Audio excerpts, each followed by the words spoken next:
Hello mga kapampam, for this video, actually, hindi pa ako nagpapakilala sa inyo. This is Angeline Fulda. I'm Angeline Fulda po, guys.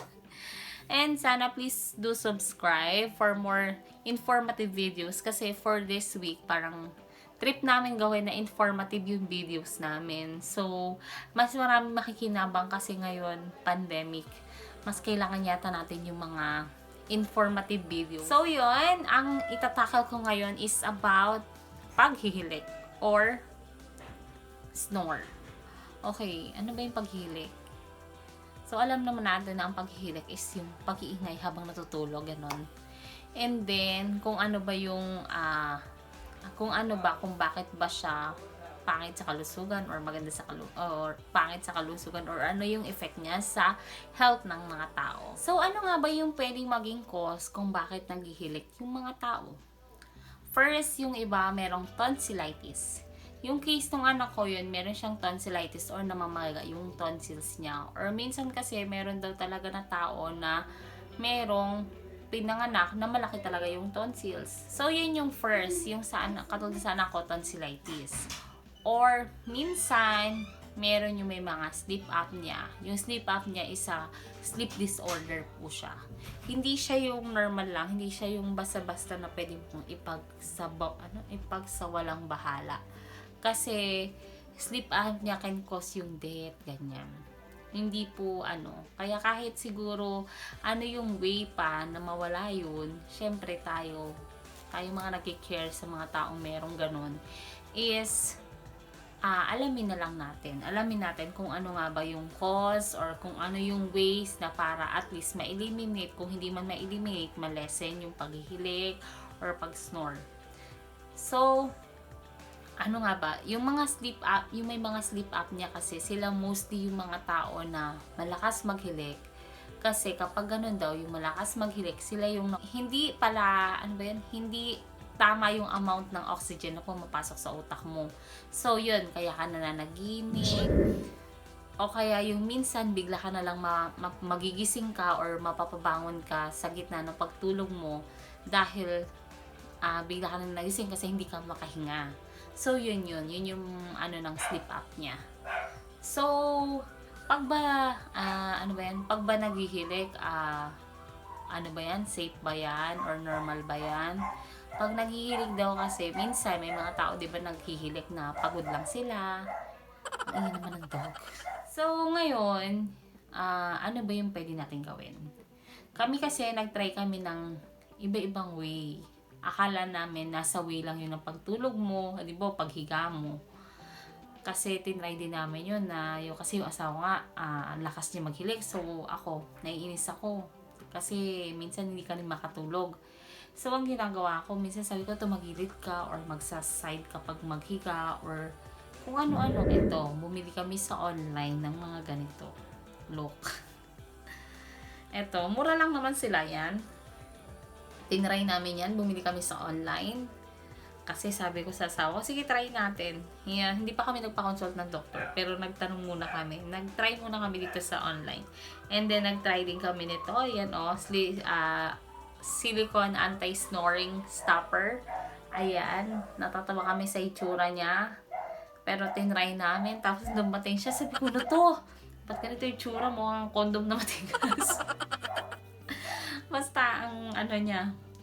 Pero hindi rin niya nagamit yun ng asawa. Parang ginamit niya isang beses, tapos hindi naman siya comfortable. Tsaka naghihilik din naman siya. So, wala rin nangyari. Tapos dito, para daw siya nasasakal. So, yun, tinigilan na namin itong mga nabibili sa online, ha. Ito po, disclaimer, ito po ay yung sa case lang namin na hindi talaga effective sa asawa ko. Pero ewan ko kung sa inyo, malay nyo effective sa inyo, pwede nyo rin siyang itry. Pero kung halimbawa na kung may pera naman po kayo at saka medyo may budget, carry lang, ayan, pwede po. At saka pangmatagalan talaga yung hanap nyo na anti-snore, ang masasuggest ko po sa inyo, please visit your doctor. Sa doctor, pumunta kami sa doctor, tinanong namin, and then nagpa-consult yung asawa ko and yung anak ko. So, after nun, pina-recommend sila for sleep study. For sleep study, it will cost you mga kasi dalawa yung asawa ko at yung anak ko, dalawa sila nagpa-sleep study. So, nag-cost na mga 38,000. Mga ganon, 38,000. Tapos, ginawa siya kasi merong sleep disorder department sa Lung Center of the Philippines. So, doon kami nagpagawa ng test. And so, ganun yung nangyari. Nagpa-sleep test sila and then they found out nga na yung sa anak ko tonsillitis, ang sinuggest siya na pwede rin siyang mag-CPAP, pero mas maganda sa kanya kasi bata pa siya. Mas maganda na magpa-opera siya. Kasi ano naman daw yun, yung operation naman na yun is not major. Sa ibang bansa hindi na nila inaano na major operation yun. Kasi minsan daw sa kanila OPD na yun or outpatient department na yun. So, eto nga, bago mag-pandemic, dapat ipapaschedule namin siya for operation yung anak ko na isa. Kaso, syempre, hindi naman pwede ngayon. Si Kuya B-Boy.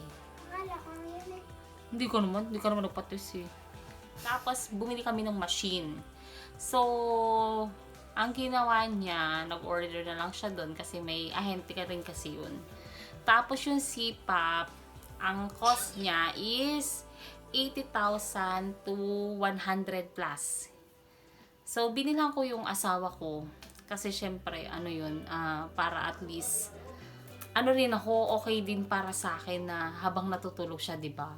Kasi hindi mo alam, habang natutulog, bigla na lang mategi or mamatay. Hindi naman sa hindi naman sa pagiging praning yun, pero yun kasi, parang yun yung iniwasan ko, kaya kahit mahal siya, binilhan ko siya talaga ng CPAP. So, eto, ganito yung CPAP.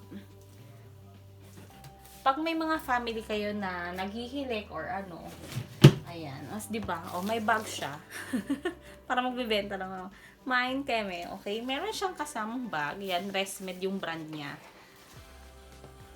Okay, and then ito, ganito siya. Yan, meron siya mga ganyan. Yan yung CPAP, pero nung ginamit niya talaga to, mag-a-attach ako dito ng video nung pag hindi siya gumamit ng CPAP. At saka, in-interview ko asawa ko kung ano yung feeling niya after niya mag-CPAP. After daw kasi mag-CPAP, pag naka-CPAP ka habang natutulog ka, kaso para siya nga lang nung una natatakot din ako. Kasi para siyang nakakatakot. Parang nakakawa yung asawa, makikita mo na, Shopee naman na Shopee. Yung makikita mo yung asawa mo na, yung para siyang naka-ventilator. Parang ganun. Parang ganun yung feeling. Pero, as time goes by, na rin ako, yung parang, naging okay na rin ako sa ganun. Mas okay yun. Tsaka nagagalit na ako sa kanya kapag hindi siya nagsisipap. Kasi minsan, pag lasing siya, ayaw niya magsipap. Pero hindi, mas kailangan niya yun. So, pinipilit ko talaga siya. Kasi, at saka kapag nagsipap siya, as in, wala siyang hilik. As in, promise. So, ganito yung itsura niya, yan. Meron siyang machine dyan. Ganyan siya. Resmed. Ganito yung brand na. Maganda siya kasi, itong brand na to maganda kasi, as in, lang siya, parang plug and play lang siya. Tapos, wala siyang etchos. Hindi siya mahirap gamitin. Kasi, isiset naman nila yan kung ano. Tapos ito nilalagyan siya ng water dito. Ang kailangan mo gamitin dito is yung distilled water. Yun lang yung kailangan mo gamitin, distilled water lang. And then meron siyang ganito, syempre yung charger niya. Tapos ito, yan. Ito yung sinusuot sa face. So yan, comment down below kung meron kayong kakilarang merong ganito and kung ano ba yung naging effects sa kanila sa asawa ko. Pero ito, hindi ko alam kung bakit sobrang mura niya dito. Kasi international. Kapag sa ibang bansa mo siya binili yan, mas mura siya. Kasi 34,000 lang kinonvert ko siya. Pero kapag dito sa Pilipinas is 80,000 yung ganito. Tapos parang pag may senior ka, meron kang less na 20%. Marami silang less kapag may senior, aabot ka lang ng parang 64, mga ganun, 64,000. Okay, ganito yun sa asawa ko, CPAP machine. Ito CPAP machine lang to hindi pa kasama yung niya. Meron pa kasi tong hiwalay kapag bindi mo yung ganito niya. Ito, oh. Yan, yung ganito niya, hiwalay siya kapag inano.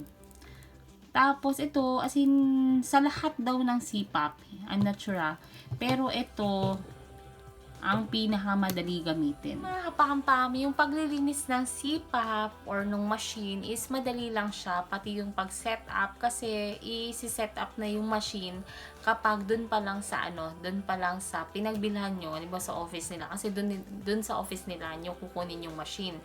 So, dun pa lang ituturo na sa inyo kung paano siya gamitin, kung paano siya tapos i-set up niya yung tamang pressure para sa inyo.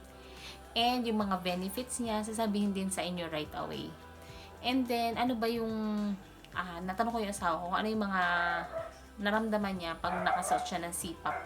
At saka, yung na-observe ko sa kanya. Kasi na-observe ko sa kanya, kapag nagsisipap siya, or yun ngang machine niya, kapag nakasuot siya nun, after the next day, parang kahit ang oras lang ng tulog niya is 4 hours, 5 hours, okay na yun sa kanya. Parang enough na kasi oxygenated na daw yung utak mo. Ganun daw kasi yun eh. Dati, nung hindi pa siya nagsisipap, kahit tanghali, sobrang haba na ng tulog niya. Pero pagdating ng tanghali, o kaya nagda-drive kami. Alam niyo yun, yung nagda-drive kayo, pero yung mata niya, yung parang papikit-pikit na siya. Yung parang antok na siya. So, syempre, ako, lagi naman kami magkakasama. Natatakot din ako kasi baka mamaya bigla na lang kami mabangga kasi nga antok na antok siya. May time nga na parang bigla na lang siyang nakaidlip habang natutulog. Nakaidlip siya habang nagda-drive. Ayun. So, kaya ako nag-decide talaga na bumili rin nun kasi nga dahil yun sa mga safety at saka syempre mahal ko may asawa ko. So, okay lang. Why not spend kung kailangan talaga. So, yun lang naman. Tapos, parang yun na rin yung nagregalo ko sa sarili ko kasi nakakatulog na ako ng ayos. Kasi nga, hindi na siya sobrang naghihilig. Okay? So, wait lang kayo guys. And if you have any suggestion, any videos or any information na gusto nyong malaman pa, i-comment nyo lang sa amin. Basta alam namin, i-discuss po namin yan. Okay, so thank you so much for watching and I hope this helps a lot para sa inyo guys and to all your family and friends or loved ones. Sana nakatulong po itong simple videos na to. So yun, if you have money naman na spend, bilan nyo na yung mahal nyo sa buhay ng CPAP. Or kung ano man, magpa-consult kayo sa doctor kung anong pwedeng gawin. So, thank you so much for watching and sana please do subscribe to our channel. Please. Nagmakaawa talaga eh. Sige na po. Thank you so much.